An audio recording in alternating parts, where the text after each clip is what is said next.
Welcome to Elderly Pathways. Today I want to share a profound realization that has come with age, one that has shifted my perspective on life completely. As I reflect on turning 70, I've come to understand something that younger me never truly grasped: the preciousness of time. It's not just a matter of ticking clocks or passing days, but the stark truth that time is finite. The days of feeling as though there's always more time ahead are behind me. When I was younger, I could waste time without a second thought, thinking there would always be more opportunities, more hours in the day to do everything I wanted. But now I realize how quickly those moments slip away, never to return. At 70, I've learned that time is not just a measurement, but a companion, sometimes gentle, sometimes harsh, but always reminding me to be mindful of how I spend it. I no longer look at time as an endless river flowing toward an unknowable horizon. Instead, I see it as a precious resource, one that I must spend wisely. Every moment feels like a gift now, a gift I don't want to squander. It's no longer about how many things I can check off my to-do list or how many people I can surround myself with. I've come to appreciate the quality of my relationships over the quantity. The endless social gatherings that once filled my calendar now seem trivial. What matters now is not the number of people I know, but the depth of the connections I share with them. I want meaningful conversations, not small talk. I want experiences that truly matter, ones that leave lasting memories rather than just fleeting moments. So, how are you spending your time? Are you filling it with the things that truly matter? Join me as we explore what it means to live fully in the time we have left. Let's reflect together on this beautiful, yet limited journey called life. Welcome back to Elderly Pathways. As I continue to reflect on the passage of time and its impact on how I live, I've realized something incredibly important. The people we surround ourselves with are one of the most powerful forces shaping our lives. At 70, I've become increasingly selective about the company I keep. The idea of spending time with people who truly understand me has become essential. Gone are the days of filling my calendar with social events and gathering with just anyone for the sake of being social. Now my focus is on fostering deep, meaningful connections, relationships that nourish my soul and truly add value to my life. When I was younger, I felt the pressure to be everywhere, to be friends with everyone, to keep up with every invitation and attend every event.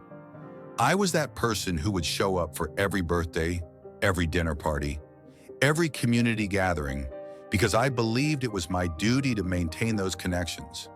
But over time, I began to question, are these connections really meaningful, or am I just filling my time with distractions? I realized that much of my energy had been spent on shallow interactions, those conversations that never really went anywhere. The gatherings that left me feeling empty rather than fulfilled. I was surrounded by people, yes, but I wasn't truly connected to them. Now, as I've grown older, I've come to understand that it's not the number of people in my life that matters, it's the depth of those relationships. I would much rather spend a quiet afternoon with a close friend who truly gets me than attend a crowded event full of strangers where I feel like just another face in the crowd. The interactions that once felt necessary now seem like distractions from what really matters. I've learned that meaningful relationships aren't about maintaining appearances or fulfilling obligations. They're about genuine connection, mutual understanding, and shared experiences that leave a lasting impact. There's a kind of peace that comes with this shift. I no longer feel the need to constantly explain myself, nor do I feel guilty about choosing solitude over socializing. Instead, I've embraced the idea of spending my time with people who bring light into my life, those who make me feel seen, heard, and valued. In this stage of life, I find that the connections I share with the people who truly understand me are far more fulfilling than any number of superficial acquaintances. These relationships have a depth that brings meaning to my days, and they remind me of what it means to live a life full of love, laughter, and shared experiences.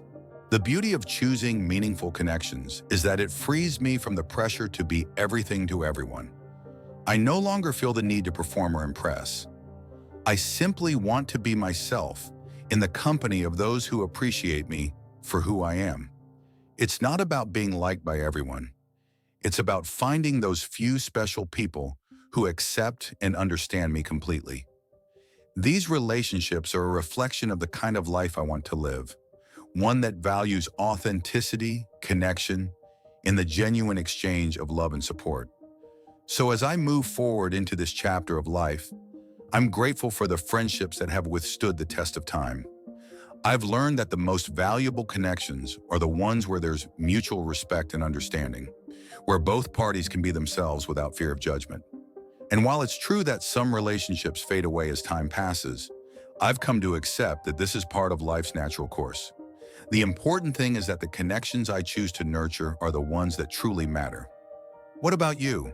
Have you noticed a shift in how you approach relationships as you age? Join me in the next episode as we explore how to nurture those meaningful connections that will stand the test of time and why they're so important to our well-being as we grow older. As I continue on this journey of reflection and growth, another lesson I've come to embrace in my 70s is the importance of letting go. Letting go of unnecessary dramas, unimportant distractions, and anything that doesn't serve my well-being. When I was younger, I found myself caught up in so many situations that now, looking back, feel like nothing more than a waste of time. Social drama, petty disagreements, and shallow conversations seemed to fill my days, and I thought it was just part of living. But as time becomes more limited, I've come to realize how precious each moment is, and how important it is to make everyone count. Now, I refuse to waste my time on things that drain me or don't add value to my life.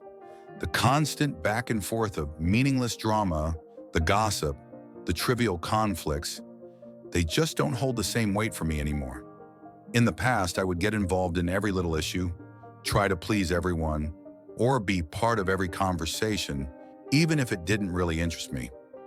I thought I had to be in the know to be a part of every social circle, to be seen as someone who was constantly engaged in what was going on around me.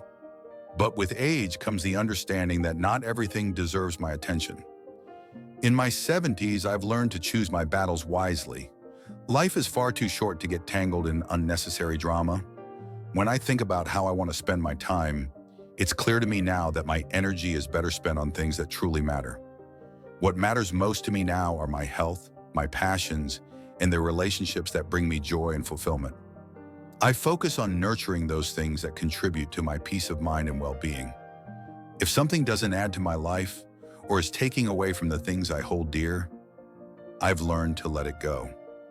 What truly brings me peace now are quiet mornings spent with a cup of coffee, taking a leisurely walk, or getting lost in a hobby I love. These are the moments that recharge me and make me feel alive. The days of spending hours on superficial interactions or engaging in drama-filled conversations are behind me. Instead, I invest my time in the things and people that bring value and positivity into my life. It's about quality, not quantity. I've also realized that it's not just about avoiding drama, but also about setting boundaries. I no longer feel the need to explain myself when I choose to walk away from situations or people that no longer serve me. It's not about being rude or dismissive. It's about being kind to myself, about protecting my own peace and energy. In fact, saying no has become one of the most empowering things I can do for myself. I no longer feel obligated to say yes to every invitation, to every request, or to every person who wants my time. I reserve that for the things and people who truly matter.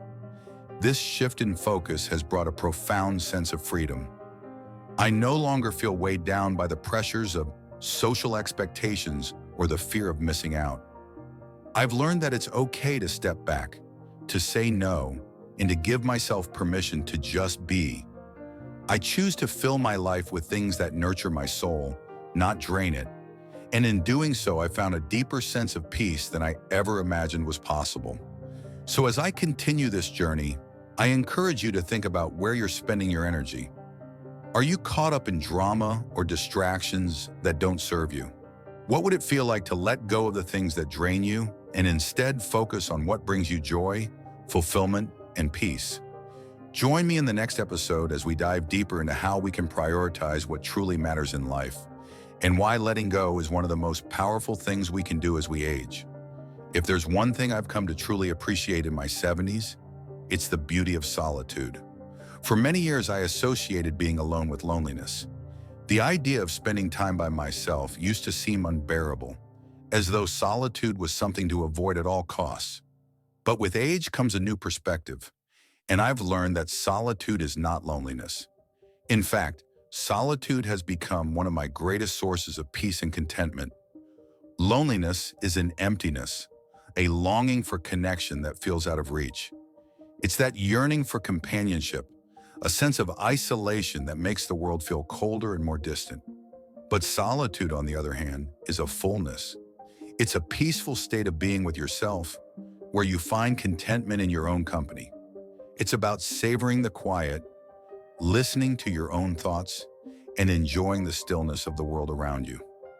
At 70, I've discovered that solitude doesn't mean being isolated or disconnected from others. It means embracing the moments of peace where I can just be, without any distractions or obligations. Some of the most fulfilling moments of my life now come from simply being still. I find joy in the little things, sitting by the window, watching the birds flit around the feeder, or enjoying the warmth of the sun on my face during a morning walk. There's something incredibly grounding about these simple, quiet moments. They allow me to slow down, to breathe, and to truly appreciate the beauty in the everyday. In the past, I would have rushed through these moments, always looking ahead to the next task or the next social event. Now I've learned to savor the here and now, to truly be present in the moment. Solitude has also become a time for reflection. I find myself revisiting memories, not out of regret, but with a sense of gratitude for the life I've lived. I reflect on the lessons I've learned, the people I've met, and the experiences that have shaped me. In these quiet moments of self-reflection, I've gained a deeper understanding of who I am and what I truly value. It's a time to process my emotions, to make peace with past struggles, and to appreciate the wisdom that comes with age. For so long, I thought that being alone meant something was wrong with me, that I was missing out on the connections and experiences that everyone else seemed to be enjoying. But now I've realized that solitude is not something to fear. It's something to cherish. It's a time to reconnect with myself, to rediscover my passions, and to nurture my own well-being. I no longer feel the need to be constantly surrounded by people or engaged in social events to feel fulfilled. Instead, I find fulfillment in the quiet moments, in the simple act of being alone, but not lonely. What I've learned is that solitude teaches me to love myself in a way that no amount of external validation ever could. It's in those quiet moments that I've realized my worth doesn't come from how many people are around me or how busy my social calendar is. It comes from within, from accepting myself, from being comfortable in my own skin, and from taking the time to care for my mind, body, and soul. So as I continue to embrace solitude, I encourage you to reflect on your own relationship with it. Do you see being alone as a sign of loneliness, or have you found peace in the quiet moments? Join me in the next episode as we explore how solitude can be a powerful tool for personal growth, self-reflection, and a deeper connection to our true selves. Let's dive into how embracing solitude can bring us closer to the life we're meant to live, one peaceful moment at a time. As I continue to reflect on the lessons life has taught me, one of the most important realizations I've had in my 70s is the power of protecting my peace. This may sound simple, but it's actually one of the most freeing things I've learned. I no longer feel obligated to maintain toxic or draining relationships. In fact, I've come to understand that avoiding certain people is not only okay, it's necessary for my well-being. For so much of my life, I felt as though I had to be there for everyone. I was the one who showed up, who supported others, who kept relationships alive, even when they weren't reciprocal. I believed that was my role, that if I didn't keep in touch or go the extra mile, I would be letting people down. But as I've gotten older, I've realized that maintaining unhealthy relationships is not only exhausting, it's detrimental to my happiness. There came a point when I had to make a conscious choice. I could continue trying to please everyone, or I could start choosing peace over obligation. Avoiding people is not about holding grudges or being bitter. It's about preserving my energy and my emotional well-being. Some people simply take more than they give. These are the people who drain you, who always seem to bring drama or negativity into your life. The ones who take advantage of your kindness without ever offering anything in return. Over the years, I've learned that it's okay to walk away from these kinds of relationships. It's okay to say no to people who only bring stress, guilt, or frustration. It doesn't mean I don't care. It just means I care about myself enough to protect my peace. This shift has been incredibly liberating. I no longer feel like I have to maintain every relationship I've ever had or hold on to connections that don't nurture me. I've come to understand that not every relationship is meant to last forever. Some are here for a season, and once that season ends, it's okay to let go. Life is too short to spend time with people who make you feel small or undervalued. I've learned that it's much more important to focus on the relationships that lift me up, that offer mutual support, and that make me feel seen and heard. At this stage in my life, I've come to appreciate the beauty of non-toxic connections. I no longer waste my time on relationships that leave me feeling exhausted or empty. Instead, I focus on the people who bring joy into my life, the ones who support me, who truly care about my well-being. These relationships are built on respect, understanding, and genuine affection. They nourish my spirit and bring me peace. I've learned that quality always trumps quantity, and it's the depth of these connections that makes them so meaningful. Avoiding toxic people has also taught me the importance of setting boundaries. I no longer feel guilty for saying no to situations or relationships that don't align with my values. In fact, I've come to embrace boundaries as an essential part of self-care. Setting boundaries allows me to protect my energy, prioritize my own needs, and maintain my mental and emotional health. It's a form of self-respect that I didn't fully understand in my younger years. But now I see it as an act of kindness to myself. So as I move forward in this stage of life, I encourage you to think about the relationships you're nurturing. Are there people in your life who drain your energy? Do you find yourself feeling exhausted after spending time with certain individuals? Remember, it's okay to protect your peace by choosing who you allow into your life. In the next episode, we'll explore how to set healthy boundaries and foster relationships that truly enrich our lives. Let's continue this journey together as we embrace the freedom that comes with living authentically and surrounded by people who genuinely care. As we journey through life, one thing that becomes increasingly clear with age is that trust is a delicate, fragile thing. Trust in others, especially as we grow older, becomes more complicated. The experiences we go through, the people we meet, and the lessons we learn along the way shape how we view trust. At 70, I become much more cautious, learning to trust selectively in order to protect my emotional well-being. When I was younger, trust seemed so simple. I believed that people were inherently good, that the world was full of kind-hearted souls just waiting to be understood. I trusted easily, often giving people the benefit of the doubt. But as time passed, I encountered betrayal, heartbreak, and disappointment in ways that left me questioning my ability to read people and trust them fully. These experiences didn't harden me or make me bitter, but they did teach me valuable lessons about the importance of being discerning when it comes to trust. Looking back, I can see that there were times when I ignored red flags, times when I trusted people who didn't deserve it. It wasn't out of naivety, but out of a desire to believe in the good in others. Unfortunately, not everyone has the same intentions, and over time I learned that trust needs to be earned, not freely given. People can change, and sometimes those changes aren't for the better. Sometimes the people I trusted let me down in ways I never expected. A close friend, a business partner, even family members, people I thought I could count on, ended up showing me a side of themselves I wasn't prepared for. Now at 70, I've come to terms with the fact that trust isn't something that can be given away freely anymore. It's a precious commodity that I have learned to guard carefully. I've realized that I need to protect my heart, and part of that protection means being selective about who I let into my inner circle. Trust for me is now about quality, not quantity. I don't need a large number of people around me to feel secure or valued.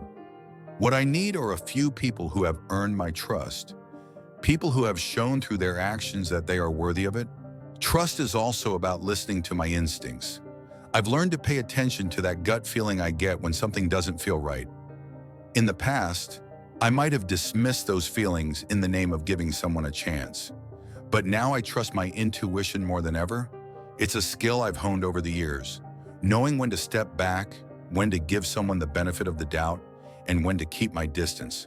That being said, I've also discovered that trust isn't just about others. It's also about trusting myself. I've learned to trust my judgment, my ability to walk away from toxic situations, and my capacity to protect my peace. Trusting myself has become a cornerstone of my emotional well-being. It's a reminder that I am capable of making decisions that serve my best interests, even if that means walking away from people or situations that no longer fit into my life. So as I continue this journey, I encourage you to think about your own relationship with trust. Has your view of trust changed over the years? Do you find yourself being more cautious about who you allow into your life? In the next episode, we'll explore how to build trust in healthy relationships and how to protect your heart while remaining open to new connections. Trust may be more complicated as we age, but it's also something we can learn to navigate with wisdom and care. Let's dive into this together and embrace the power of selective trust in our lives. Welcome back to Elderly Pathways. As I reflect on the years that have passed, one thing that stands out to me is how much the world has changed. We live in a time where technology connects us in ways we could have never imagined just a few decades ago. We can chat with a friend on the other side of the world, video call a loved one, or share our lives on social media at the click of a button. While these advancements have undoubtedly brought many conveniences, they've also contributed to something I feel is slowly slipping away: genuine, face-to-face human connection. When I was younger, people truly knew each other. Neighbors would stop by unannounced just to say hello, and family gatherings were a regular part of life. There was a warmth in these connections, a sense of belonging that didn't require constant effort or planning. It was simply part of life. People sat together, shared meals, laughed, and connected deeply without the constant distraction of screens. I miss that simplicity, the genuine interactions that allowed us to connect with others on a deeper level. Today, technology has altered the way we interact. On one hand, I'm incredibly grateful for the ability to keep in touch with friends and family across distances, especially when technology allows me to see my grandchildren's faces on video calls. I can stay connected with old friends through social media and keep up with what's going on in their lives, even if we're miles apart. These conveniences are wonderful, but they also come with a trade-off. While we're more connected than ever, there's something missing: the kind of face-to-face, heartfelt conversations that used to be so natural. The technology that was designed to bring us closer has, in many ways, created barriers between us. I've noticed that conversations, even within families, have become more rushed. There's always something else to do, someone else to text, a notification to respond to. It's as if we're all constantly racing against an invisible clock, even when we're in the same room together.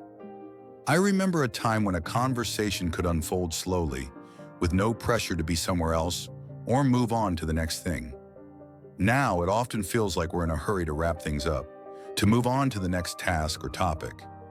Even the way we connect has changed, often through brief messages or likes on social media, rather than long, meaningful phone calls or visits. I don't blame technology for this shift. It's a natural part of progress, but that doesn't mean I don't feel a sense of loss for the deeper connections of the past. I long for the days when relationships felt more grounded and less transactional. There's something irreplaceable about sitting across from someone, feeling the warmth of their presence, and hearing the nuances in their voice that a screen can never fully capture. Technology has made life more convenient, but it has also introduced a kind of loneliness, the kind where you can be surrounded by people online, but still feel isolated. Yet even as I feel this sense of loss, I also know that it's possible to reclaim the depth of connection that seems to be fading. We just need to make the conscious effort to prioritize genuine human interaction over digital distractions. It's about setting aside time to truly connect with others, to have meaningful conversations, and to embrace the real, tangible moments that make life special. It's about being present with the people in front of us and choosing to engage with them on a deeper level. In the next episode, we'll explore how we can navigate the world of technology while still nurturing authentic connections. How can we use these tools without letting them replace the genuine human interactions that make life so rich? Let's dive into this together and reclaim the deep, meaningful connections that technology sometimes takes away from us. As I move further into my 70s, one of the most profound realizations I've had is the beauty and freedom that comes with embracing the present and looking to the future with an open heart. Life for me now isn't about constantly rushing towards something or chasing the next big milestone. Instead, it's about embracing simplicity, reflection, and gratitude, and living each day with intention and appreciation. In my younger years, I was always in a rush, always chasing more, trying to achieve more, to do more. I thought that success, status, and accomplishments were what would bring me happiness and fulfillment. But as I've gotten older, I've learned that it's the small, meaningful moments that truly matter. The quiet mornings with a cup of tea, the afternoon walks in the park, the laughter shared with friends or family. These are the moments that fill my heart with joy and remind me that life doesn't need to be a constant race to the finish line. At 70, I found a kind of peace in letting go of societal pressures, the expectations to conform, to keep up, to be busy all the time. I've realized that living authentically, according to my own values and desires, is what truly brings me happiness. I no longer feel the need to prove myself to anyone or live up to external expectations.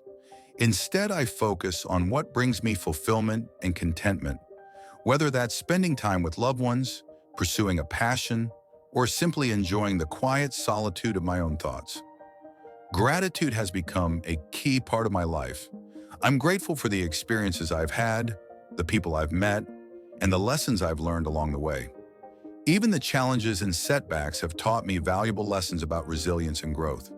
The journey of life is never perfect, but when I look back, I see a tapestry of moments that have shaped me into who I am today.